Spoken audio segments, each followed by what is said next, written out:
अमेरिकेच्या अध्यक्षपदाच्या निवडणुकीतील रिपब्लिकन पक्षाचे विजयी उमेदवार डोनाल्ड ट्रम्प यांनी अमेरिकेचे 47वे अध्यक्ष म्हणून सोमवारी शपथ घेतली। आपल्या पहिल्याच अध्यक्ष भाषणामध्ये ट्रम्प यांनी 20 जानेवारी 2025 हा स्वातंत्र्य दिवस म्हणून जाहीर केला आणि उपस्थितांनी टाळ्यांचा कडकडाट करत त्यांचं स्वागत केलं। डोनाल्ड ट्रम्प दुसऱ्यांदा अमेरिकेचे राष्ट्राध्यक्ष झालेत। अमेरिकेच्या सर्वोच्च न्यायालयाच्या मुख्य न्यायाधीशांनी त्यांना या पदाची शपथ दिली आहे। त्यांच्यासोबत JD व्हेन्स यांनी उपाध्यक्षपदाची शपथ घेतली। यासोबतच अमेरिकेत ट्रम्प युग सुरू झालंय। ट्रम्प 4 वर्षांनी कॅपिटल हिलला परतलेत। ट्रम्प यांनी राष्ट्राध्यक्षपदाची शपथ घेताच पंतप्रधान नरेंद्र मोदी यांनी त्यांचं अभिनंदन केलंय। पंतप्रधान मोदींनी इंस्टाग्रामवर लिहिलंय की माझे प्रिय मित्र डोनाल्ड ट्रम्प यांनी अमेरिकेचे 47वे राष्ट्राध्यक्ष म्हणून शपथ घेतल्याबद्दल अभिनंदन।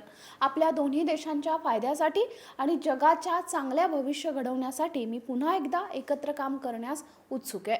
पुढील यशस्वी कार्यकाळासाठी शुभेच्छा।